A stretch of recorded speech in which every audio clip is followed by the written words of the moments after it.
I said, get out!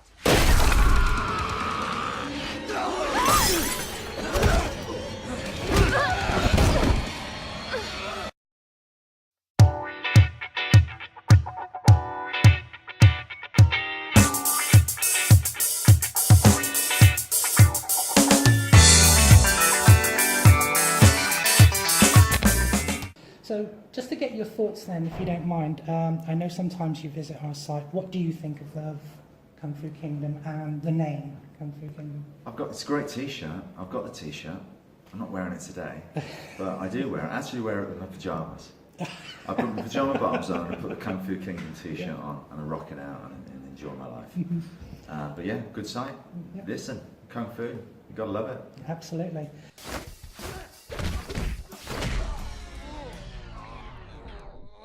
How does it feel to have your dream project getting a premiere on home soil here in the Midlands in Birmingham? Oh yeah, fantastic. At the custard factory, do you know, I used to come here when I was trying to get into the business, and around here there was this place and they would turn your UK VHS into an American VHS, you know, the NTSC thing, and I would always have to bring my show reels here and get them done to the American format to send them off so that people could see what I did to try and get jobs. So I know this place quite well. So yeah, perfect. Great. So we know all about the film and we've written about it, we've covered it quite extensively, but for those who still don't know about Accident Man, can you just give us a quick recap on what the film's about and the role you play? Accident Man is about a guy called Mike Fallon who is an assassin, but he specialises in making it look like an accident, so nobody ever asks any questions. You know, it wasn't a murder, it was an accident.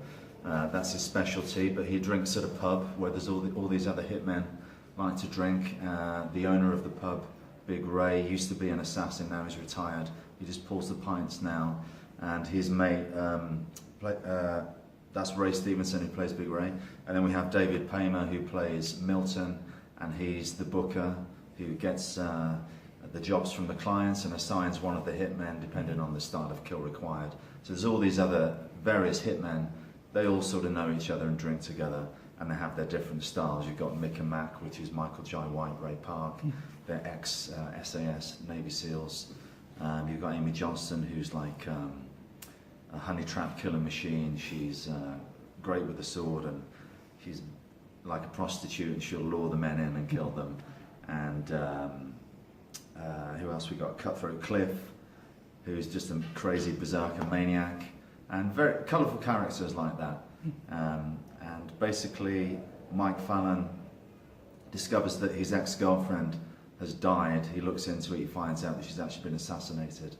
And when he looks into it a little bit deeper, he realises that it's actually his crew that have had her killed, and why did nobody tell him about it?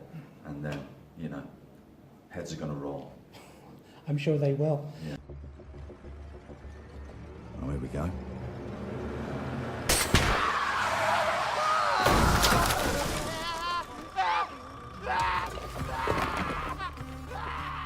Looks like I'll get my double price incentive after all.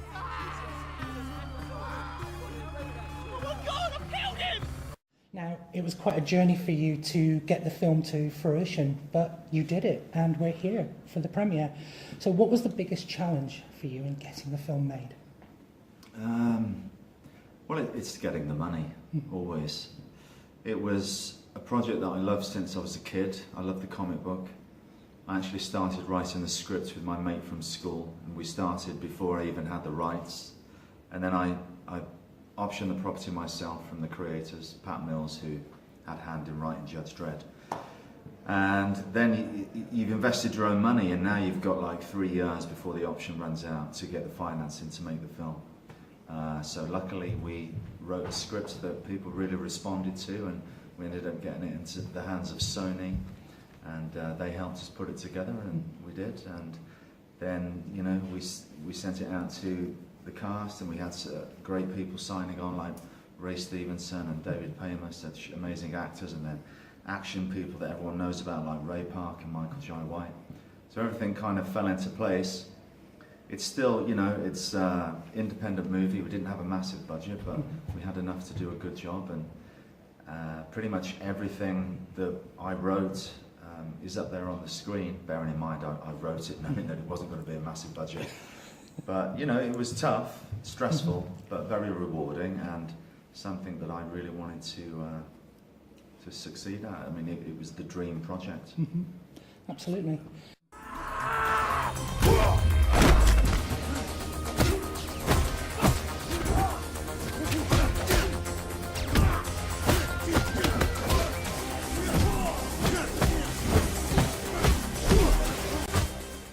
Now, you co-produced the film, and as you said, you wrote the screenplay, and of course, you're the star. Did you feel any extra pressure being involved both in front and behind the camera? I suppose it's the pressure of people seeing the film and, well, you know, this is from your mind, this is the film that you wanted to make. If it's really bad, we've only got you to blame. And I did think about that, and, you know, at the end of the day, I was so passionate about this project. It's something I wanted to do since I was a kid, that I really did, even if I failed, I just wanted to know that I'd done it and given it my best shot. And I'm very happy with what we've got. No, that's good. So, this is your first time screenwriting, we understand, and it's fitting given that Accident Man is your lifelong ambition brought to life. But what challenges did you face as a writer, and what did you feel you learned from the experience?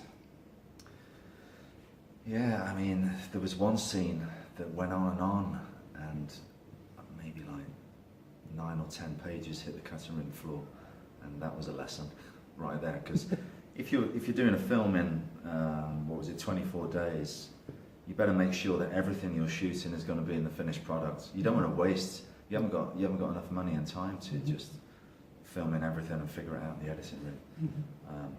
So, yeah, just to create a very tight script. I mean, I knew that anyway in principle, but yeah, probably should have took a few scenes out beforehand.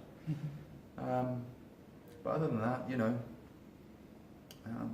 it's just a great experience. It's really nice to hear the other actors, speaking your words when you're on the set and you see how it's all coming together. That's quite gratifying. I'm sure it is. Now, you asked Jesse Johnson to direct the film. What is it about Jesse you felt made him right for the job? We'd just done Savage Dog together. I had a great experience. It was a tough one. Not everything went to plan, but I could see in Jesse that he had a lot of untapped potential, which everyone's going to see. I mean, there's a couple more films coming out now that's going to prove that, as well as this. But he was English for a start. Very important to me to have a British director for a very British film. He was from a stunt background, so he understands how to shoot the action. But more than that, he writes his own scripts. He's got a good way of talking with the actors, getting good performance out of the actors, and he can work under stress. You know, he can get good stuff under not with a very tight shooting schedule, which is what I needed. I didn't want someone that was going to be too precious and mess about, because at the end of the day, we've got this much time to make the movie, and I knew Jesse could do that. And yeah, he did a great job.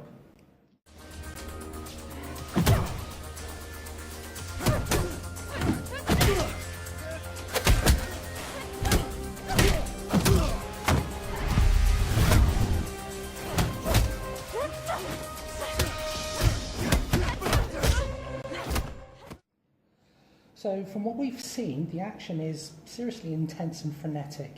Was working on the choreography, especially with Tim Mann, particularly grueling? I know you and Tim worked before.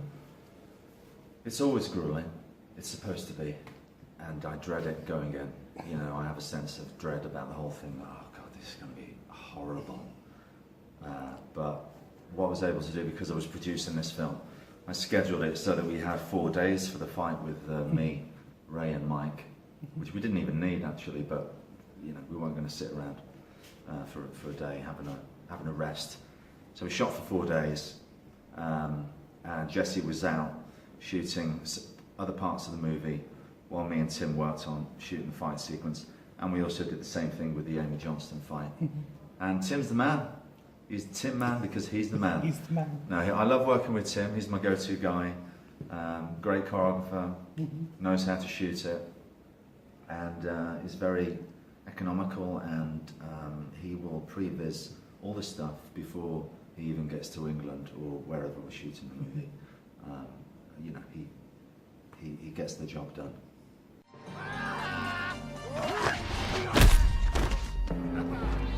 You see, every day's a school day, and I'm always intrigued by what hurts. Painful? How about that? Painful? So, for die-hard fans of the original comic, and those not familiar with the story, what can we expect from the finished film without giving too much away, of course? It's a different film, it's a little bit quirky, it's very British, and it's got comedy in it, which people aren't used to from my films. You've got a lead character who's a bit of a nasty bastard, to be honest. He's well, yeah. He's nothing to aspire to, but he's your lead character, and I thought that was a little bit edgy and different. But I like anti-heroes, and it's quite violent, and you know, it's just a good laugh. It's a good, entertaining lads movie. It's my sense of humour, and it's got all the action you'd expect from one of my films. And of course, it was films like Deadpool and Logan that came out last year did so well that it paved the way for this kind of comic book action film, wasn't it? Well, I don't know if it paved the way. I was telling producers about this before bloody Kick-Ass, let alone Kingsman. And then they come out and I'm saying, look, I've got this. This is what I want to do. Why can't we do it? And then eventually they're like, oh, right, so it's like Deadpool, is it? I've been telling you about this for years. But anyway, yeah. And now, of course, I remember John Wick coming out, and I'd already written the script, and I remember watching John Wick going, Jesus Christ, so much of this is like Accident Man. What's going on? Did Chad Stahelski read Accident Man? Did I give it to him? You know, but inevitably now there's people saying, oh, it's ripping off Deadpool and John Wick, but you know, even the comic book of Accident Man predates the comic book of Deadpool. So in some way, it's kind of influenced what we've seen come up in recent years, like John Wick and... Yeah, the success of those movies made the producers sit up and go, oh, okay. So that did help. Make them see the it was light. always going to be that type of film anyway. So, again, without giving away any spoilers, care to share with us your own favourite moments from the film? I love the opening in the bar when Fallon gets his PMT, his post-murder detention. He's got to get rid of a bit of stress. So he goes into this pub and there's some guys, they're scum, but they haven't actually done anything to him. And he picks a fight with them and kicks the shit out of them. Smashes bones, breaks noses, jaws. You know, it's brutal, but I love it. It sounds like you had a lot of fun with that film, yeah.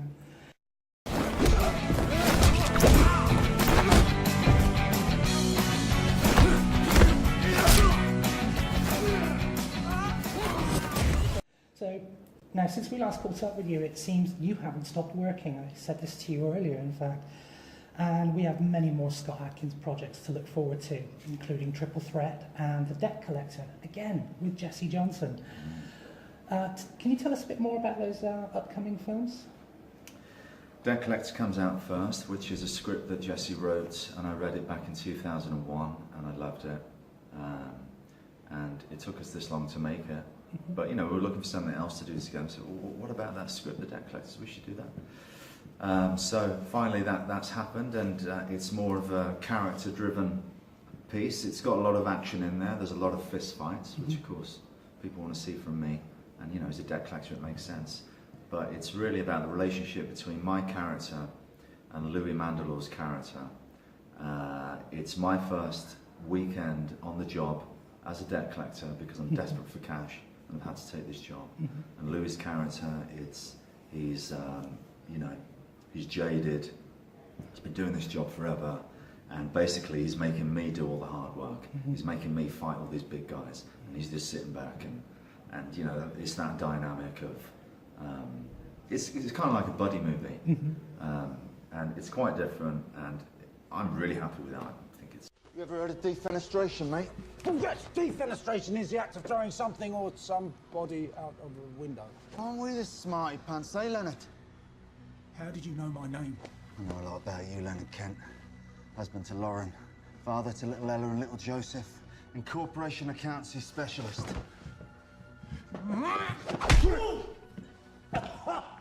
So, if you could go back in time and give your younger self some advice, what would it be? Don't do too many low-budget movies. Hold out for the bigger ones, otherwise you'll get pigeonholed. But you know, that's what I love these types of films as well. Though, as a kid, I grew up watching these types of films, so I've only got myself to blame because I kind of like them. Now, we've noticed on social media that there's been a lot of chatter about people would like to see you as the next James Bond. And now, with that in mind, though, who would you rather play, James Bond or Jason Bourne? James Bond. Pushy. Of course you are.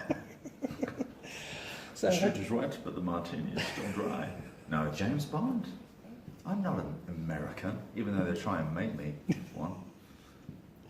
So as we get ready to wrap then, what would you like to say to Kung Fu Kingdom readers and your fans around the world right now? Does Mike Fallon have anything particularly to say to everybody out there? Listen, support Accident Man. I put my heart and soul into it. I wrote it, produced it, starred in it. And it's, if you're the same as me, I made it for people that enjoy kick-ass, entertaining, martial arts, comedy action movies. So please support it. Don't download it for free. Support it so that we can do a sequel. Thanks a lot, guys.